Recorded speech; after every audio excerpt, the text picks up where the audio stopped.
My name is Mark Jones. I am a musician. I come from Southampton in the south of England. Born there in 1970, at the beginning of 1970, and that means that I was conceived in the late 1960s, which I've always felt some strange pride about because the 60s means a lot to me as a musical era, and such amazing changes and wondrous things happened in the 1960s in terms of music, and I was born like right in the middle of the changeover from the 60s into the 70s. In this film, I want to talk about my musical memories, the impact that music has had on me throughout my life, and where it's got me to where I am now. So, should we start at the beginning?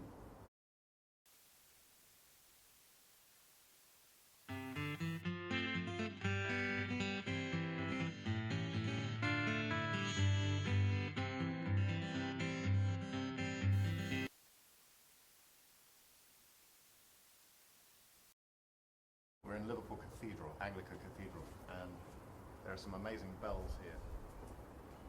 The biggest bells in Europe, so it's said. And wonderful echoes and acoustics.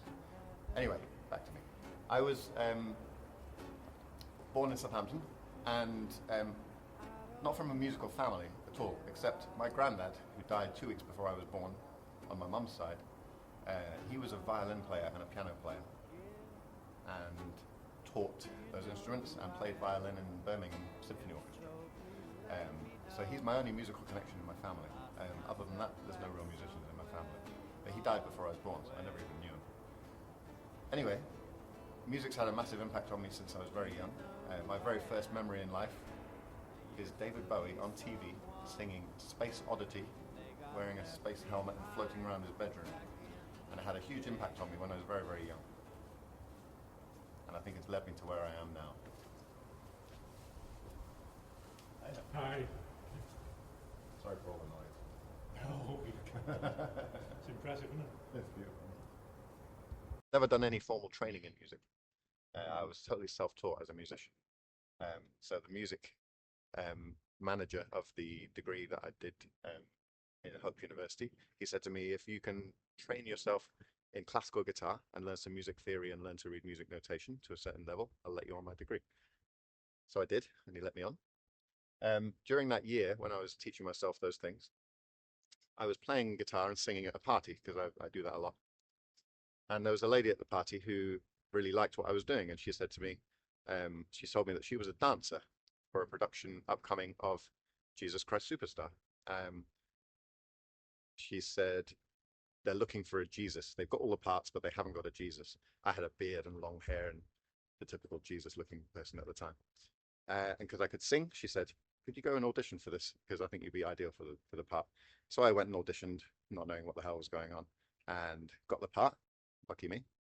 And we had a great time. We performed in Liverpool University in the Mountford Hall in front of hundreds and hundreds of people, which was really good fun, massive production.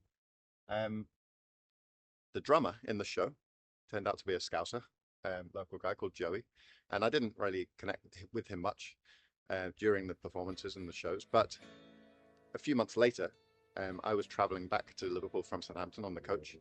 I got off the coach at Digbeth coach station in Birmingham, and Joey, whose girlfriend was in Cheltenham, also was at Digbeth coach station, and he tapped me on the shoulder, and we connected, and he said, hey, it's Jesus, isn't it? And I was like, yeah, you're the drummer, aren't you?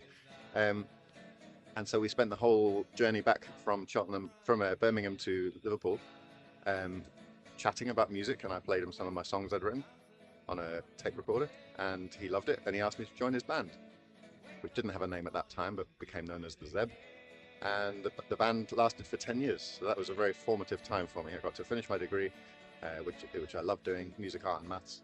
Got to join a band, and the band lasted for a long time. We became like a tribe, and built a big local following and played gigs all over the place, including Glastonbury and all around Europe and all around the UK. Had a wonderful time for 10 years.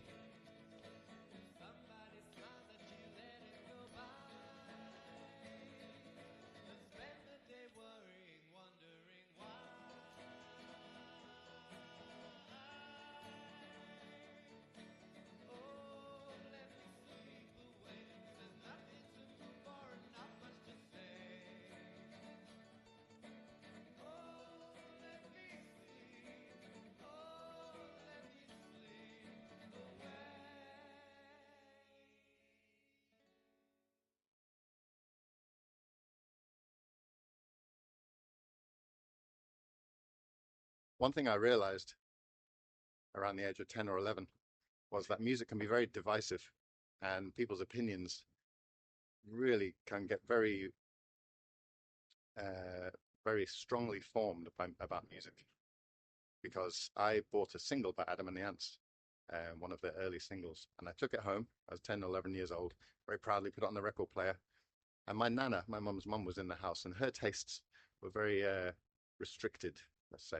So she had very old-fashioned tastes. And as soon as she heard that Adam and the Ants single, she was like, "That's rubbish. That's just noise. It's horrible. Take it back to the shop." And so my dad made me take it back to the shop. And I was gutted, but I replaced it at the shop with a single by XTC, which was still pretty cool. But I realized at that point the power that music had to affect people's emotions. My nana was so devastated by this music that I was bringing home, and I realized that that was powerful, and that I should probably like the music. I should probably get more of the music that would piss her off. It's in the air all around, all around. It hasn't here, there, where it can be found. And it goes through me and into me, and as far as I know, it don't make a sound. I'm in the dark in the cells with a scary soul. And I don't mind being here, I'm a because the dust goes through me. The dust goes through me. Coming down is almost worse than going up. Get pure vertigo up here. I love living in Liverpool. I knew it from the moment I arrived here. When I got off the bus with my suitcase and my guitar in my hand, I found myself in a kind of community of creative, welcoming people. Made loads of friends through music really quickly. Joined the band. And felt at home, spiritually and physically.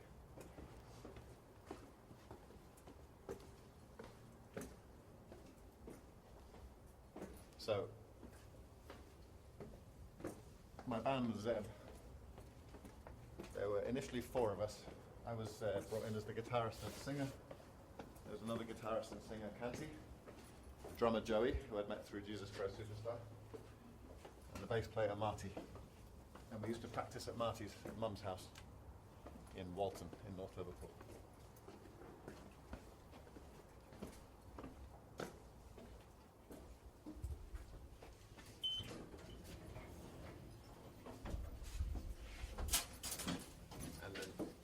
Over time, we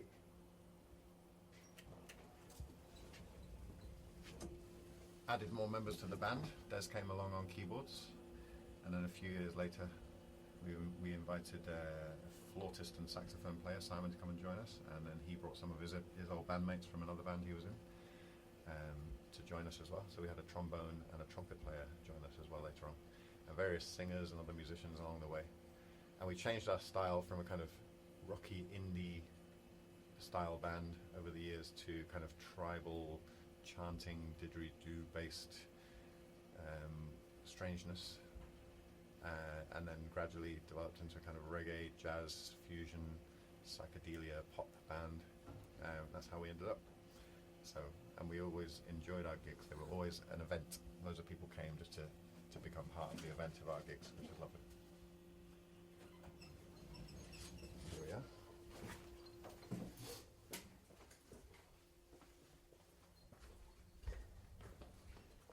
When the Zeb finished playing together, we just kind of had enough, really, in about 2000. And a couple of years later, a friend of ours, an amazing drummer from another band called Chris, he asked me and Marty and Des from the Zeb to join him in another band project that he was creating. And he called it the Hat Band. And this was kind of trip-hoppy, jazzy, funky, really lovely style. We had an amazing singer called Charlene, who was also a rapper, a cosmic rapper. So we were the Hat Band for about 5 years, 6 years. And again, had lots of various people joining us on saxophones and horn sections and things. So I've been in bands for a long time, performing all over the world. During that time when the Hat Band was forming, I also joined up with a band called Blue Ruby with some guys I used to know from Walton. And through that connection, I got to know the Coral. And the Coral invited me to play clarinet with on one of their songs in the studio. So I spent a few days in the studio with the Coral, hanging out with them, and played clarinet. I've had a single release myself, which is called Superlambanana, backed with a song called Life's Alright. This was in 2008. Liverpool was the capital of culture in Europe, and the Superlambanana was this strange symbolic sculpture that's got a big place in the heart of lots of Liverpool people.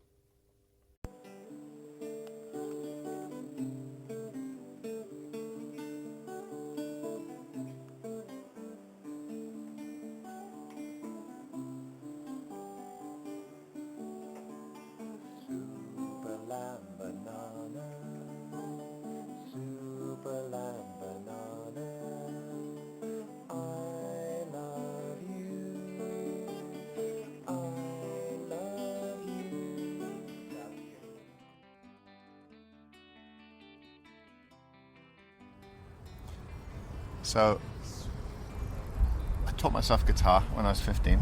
My sister, who's a couple of years older than me, she was trying to learn a guitar to impress a boyfriend of hers at the time, but she didn't really take to it, so she gave me her guitar. And I was 15, and I fell in love with the guitar. As soon as I got it in my hands, I started learning chords from books and from listening to other people, and taught myself basically how to play all different styles.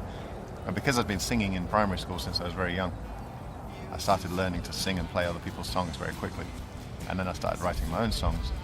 I got some gigs in local bars in Southampton and used to busk as well, quite a lot. And realised I could make some money, make a living out of my music quite early on. But my main focus was on songwriting, and I became obsessed with songwriting. I managed to buy myself a 4-track recorder, which used tape cassette, and I bought myself a bass guitar and an electric guitar and a drum machine and a microphone. And so using these humble means, I started writing and recording my own music. And within a month or two, I'd made kind of albums worth of songs. So I was 16 when I released my first album on cassette tape, and I gave it away to friends at school and college. And then I continued in that vein and just churned out several other albums as I came into my late teens. And some of them were very popular amongst my friends and students at school and college. But I did it mostly just because I loved doing it. I wasn't really trying to impress anyone. I just was expressing something in myself about my teenage issues and angsts, reactions to my family, the world in general, and life. And so I found songwriting and recording and producing my own songs to be a really valuable and valuable way of expressing how I was feeling about things. And I would sit and record I'd program a drum machine and then record that on one track, and then add a bass line and add guitar and other percussion instruments and various other sounds I found, and then record layer upon layer upon layer of vocals in harmony, so that I built up a really big kind of wash of sound. And I experimented as much as I could with backwards tape and speeding up and slowing down, and just did whatever I could to make it interesting for myself and have fun with it. So by the time I arrived in Liverpool when I was 19, I'd had loads and loads of recording experience. I'd also been in a band for a couple of years in Southampton as the lead singer, so I'd had loads of performance experience with that. And when I arrived in Liverpool, I just carried on writing songs. And I've always carried on. Whenever I feel a song sort of brewing, I'll try and write it down and record it to the best of my ability. I've done lots of collaborations with people, some really good recordings, but generally I tend to produce my own music still, using computers. But at least your lips caress them while you pass. On the lip ring on a half-fill of coffee. songs I've written over the years include some of the ones that are on my Spotify and various other websites. There's one called Painting a Picture, which is a story of sad ending of a relationship that I had in my late teens. I wrote the song in my 20s, but didn't get around to recording it till 2024, and it was quite an extravagant recording. But I really enjoyed that one. So Painting a Picture has a strange story to it. Then there's other songs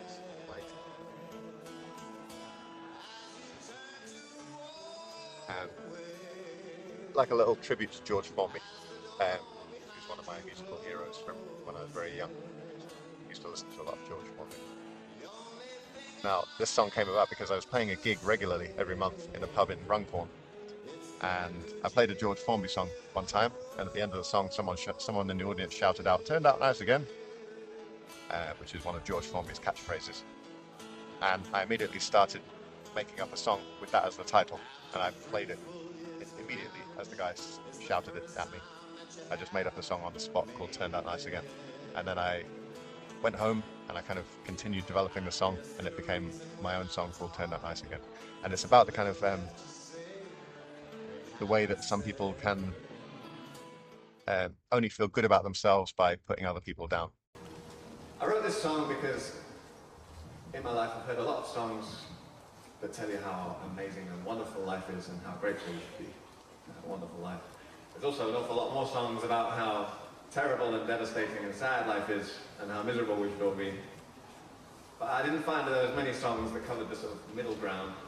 So someone who feels like everything's turned out great for them at the expense of everyone else, which is true for a lot of people in the world, unfortunately. This is a song to fill that gap. This is called Life's Alright.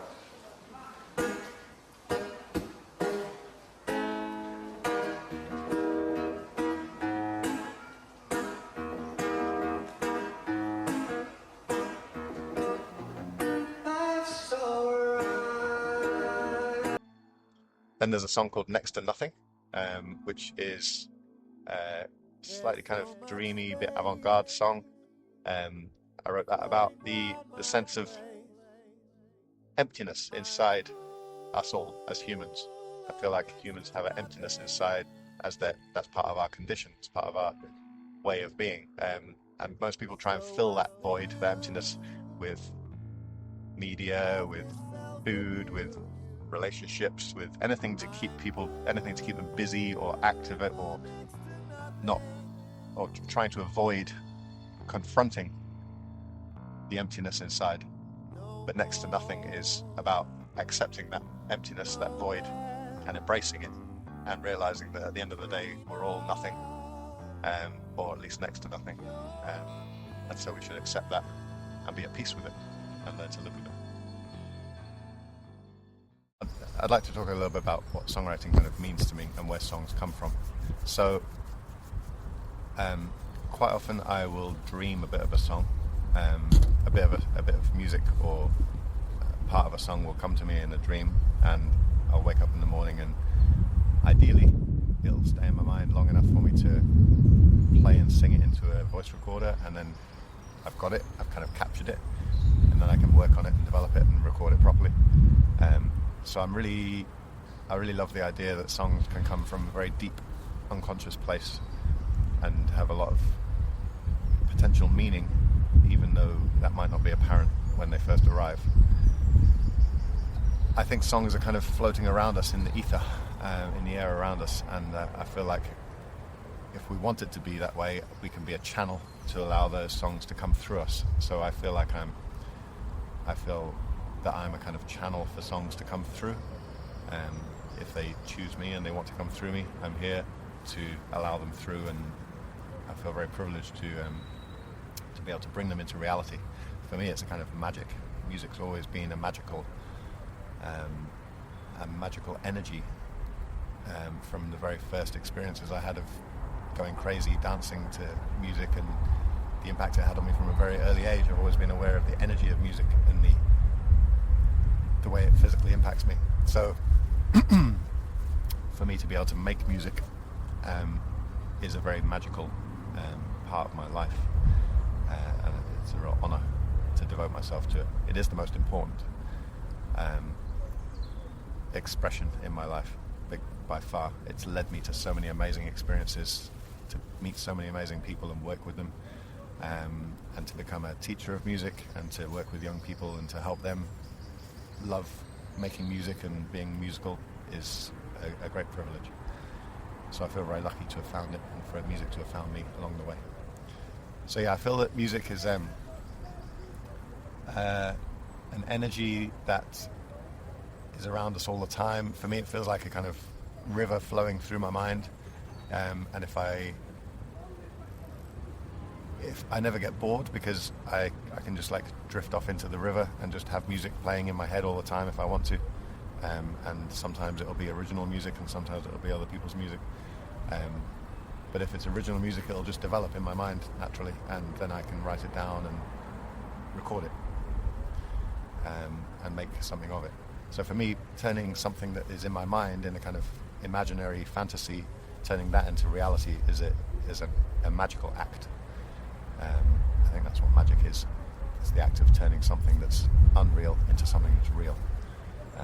Taking something that's ethereal, imaginary, from the imaginary inner landscape and bringing it out into the external reality. So there's a certain magic to it. And I'm always impressed by how music impacts people around me as well. So obviously, pretty much everyone I meet loves music to a large extent, and loves what it does for them. So it's a wonderful thing for me to be able to work with music and make that happen for people, to be able to perform and make music that has such a big impact on people and their lives. Bring some joy to the world. Goodness knows we need it. Okay, hi. My name's Mr. Jones. This is a little song I wrote. It's about this strange, crazy statue called a Superlambanana, which I happen to love deeply. And so this is called the Superlambanana song.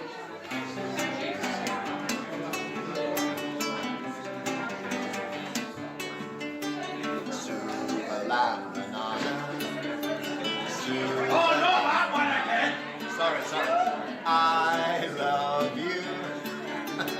I love you. Are you alive? My daughter Rosa was born in 2004 in the building that's just over here. It's the Women's Hospital.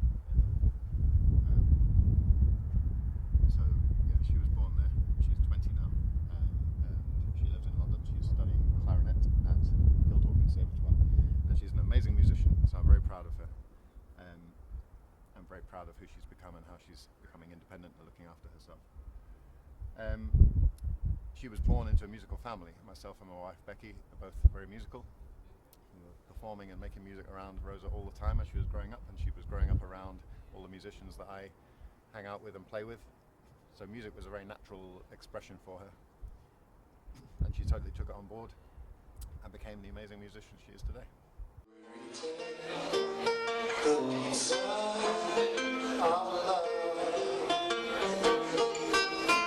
But it's moonlight we're thinking of.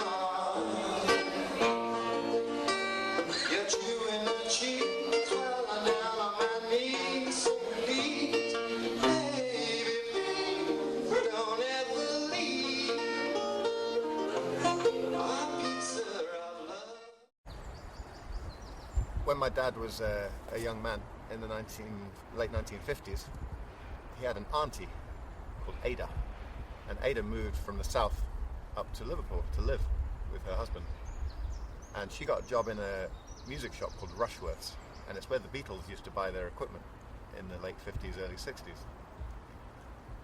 My great auntie, my dad's auntie, worked on the singles counter, so she used to sell singles to customers.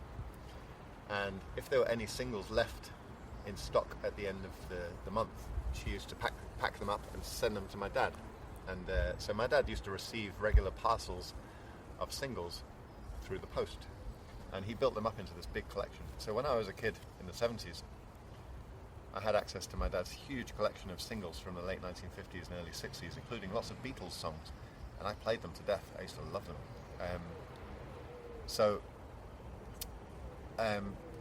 that was a big influence on me when I was growing up, was my dad's amazing singles collection. My dad also had a reel-to-reel tape recorder, which is an old-fashioned recorder with 2 reels on it, and you could feed the tape from one reel to the other through a little mechanism and record yourself or record anything and play it back. And I used to have great fun with that. That's what gave me the inspiration to later get a 4-track recorder and start recording my own music, because I became aware of how you could record things and listen back and play with the speeds and turn it back to front and just be experimental and creative with recording processes.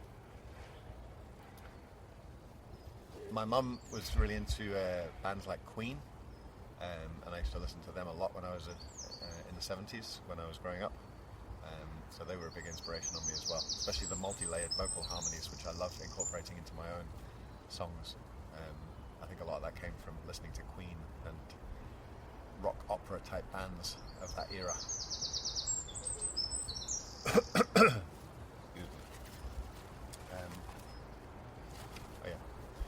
I have a strange gift, which is I have a huge memory for learning music, especially lyrics and chords.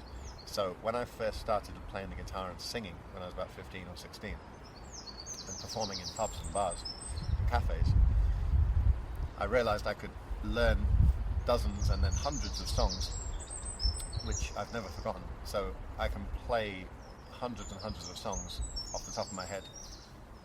So I've kind of got this gift of a strange musical memory.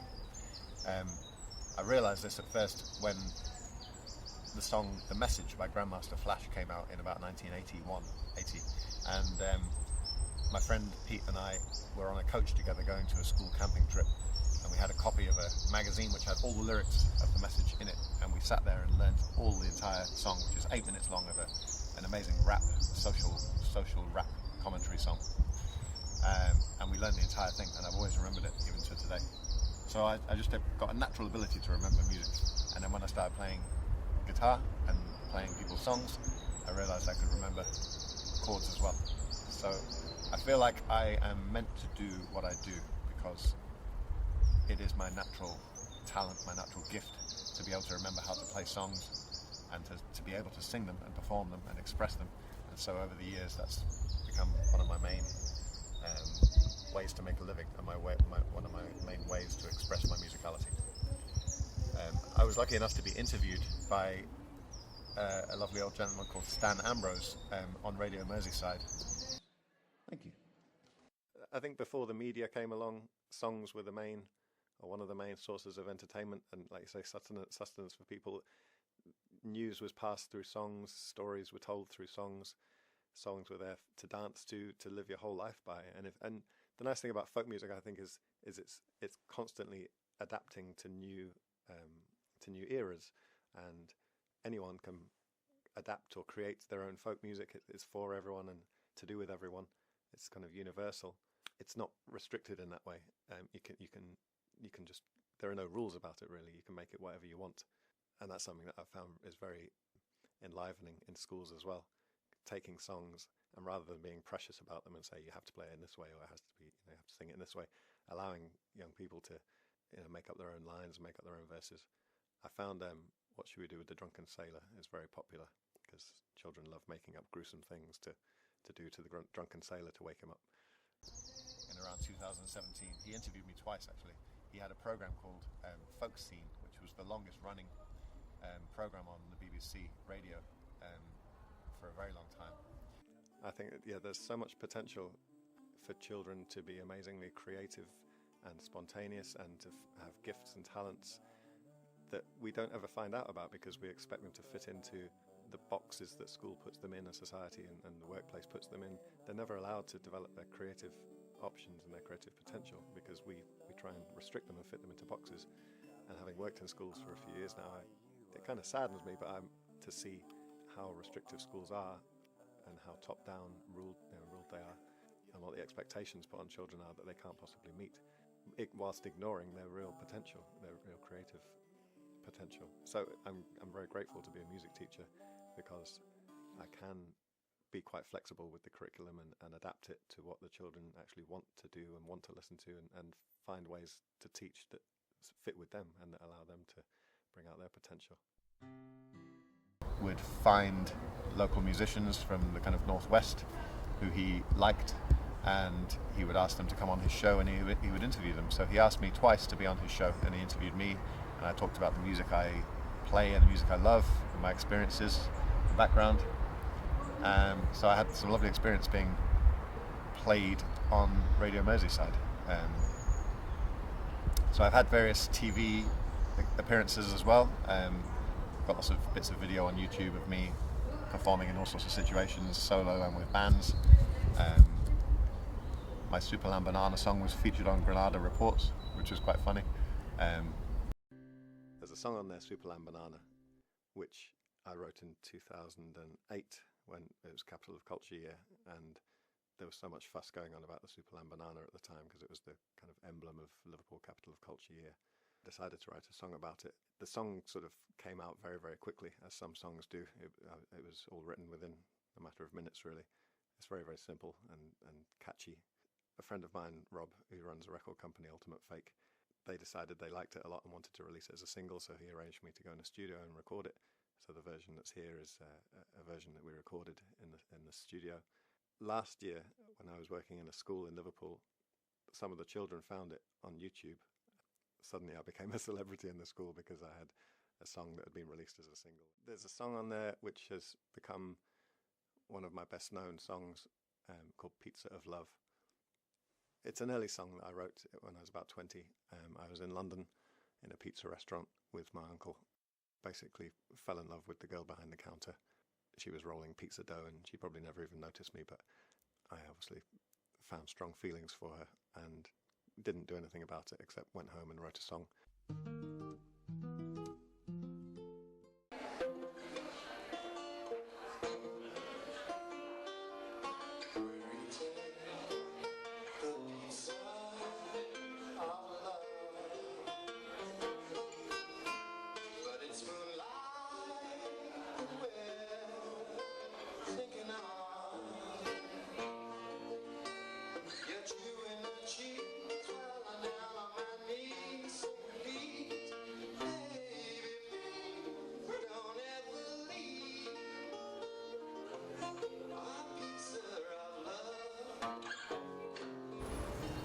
When I was 19, I took a gap year and travelled around Europe by myself for 2 months with an Interrail ticket. I took my guitar and a bag of stuff and just went off travelling on the train and went all over Europe. And I found that people were really receptive of me because I was a musician and I was able to play for them. So that was a really exciting learning opportunity for me, to find that I would be accepted wherever I went because I could make music that people would enjoy. Especially music that they liked in the first place. If they asked me to play a request, I could play it, and they loved that. So we had lots of sing-alongs on trains and in hotels, and often I would get given free food and free hotel accommodation for playing for people, and busked a lot around Europe. So that was a very exciting experience to connect with people through music, but just random strangers all over Europe. And then I went to America and did a summer of Camp America, where I was a camp counsellor in charge of music performance and teaching for a lot of young people in Maine, in the USA. And again, that was quite a formative experience, being in an environment where I was teaching young people guitar and singing skills, performing for them, actually working for the first time with music as my main focus, and being paid for it, which is really exciting.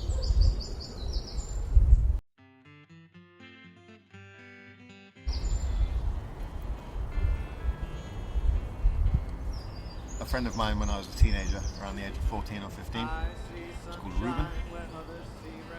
His mum and dad had split up and his dad had moved to Milton Keynes. So a couple of times he asked me if I wanted to come and stay with him at his dad's house, which I did. And his dad had this amazing record collection. His dad had been a kind of had been really into music in the 1960s, so he built up a huge record collection of fantastic 1960s music, most of which I'd never heard before. So I sat there in Ruben's dad's house, going through his record collection, listening to as much as I could, looking at the covers, being really impressed. Lots of stuff from the late 60s, lots of psychedelia and folky stuff. But one album particularly stood out to me. It had a really bizarre cover, a collage of teeth and randomness. And it turned out to be by a musician called Frank Zappa, his band The Mothers of Invention.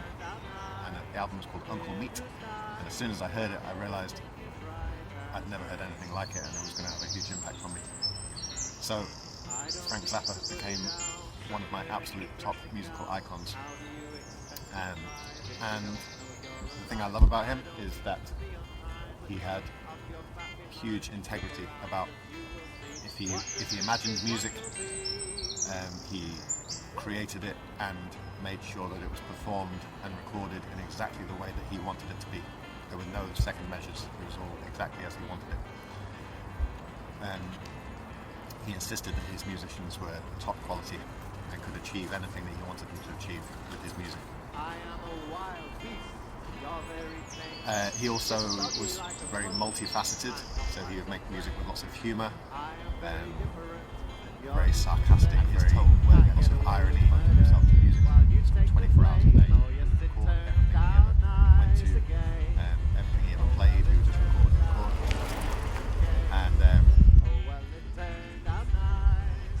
put out many, 40 or so albums during his lifetime, but that was only a tiny fraction of what he had recorded in his lifetime, which is still a vault somewhere.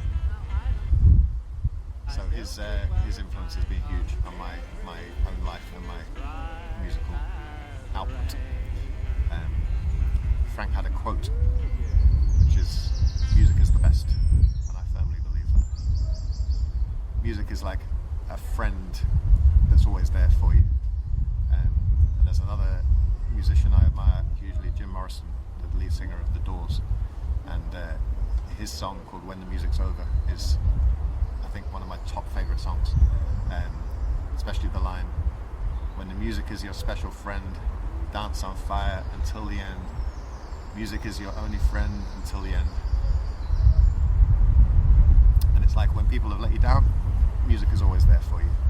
So no matter where you are or what you're going through in life, if you've got music in your life, it'll see you through, which is very comforting for me. I feel like I've devoted my life to music, and that's been a very positive thing. I feel like it's led me on my journey.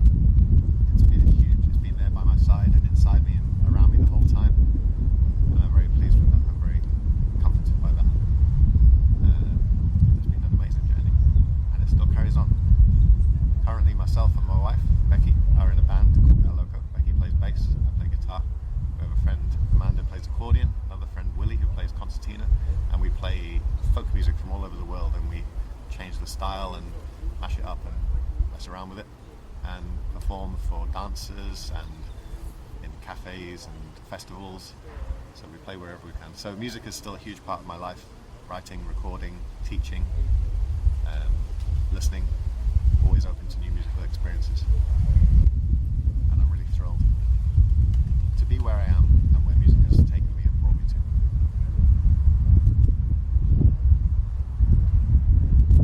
Feel like I'm home.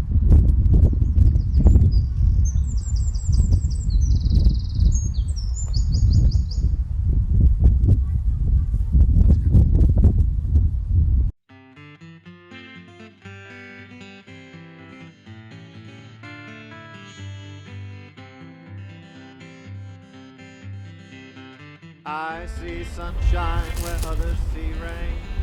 I feel pleasure when others feel pain. We're good? I kind of feel like they are what my songs just are what they are, and I always find it difficult to talk about them. The songs are, to me, are very personal expressions, and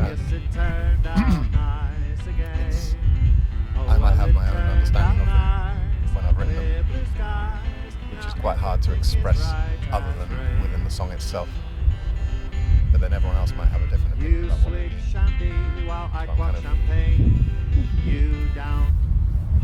potentially swayed by how other people might interpret my own songs. Like Banana is being talked about on the news quite a lot.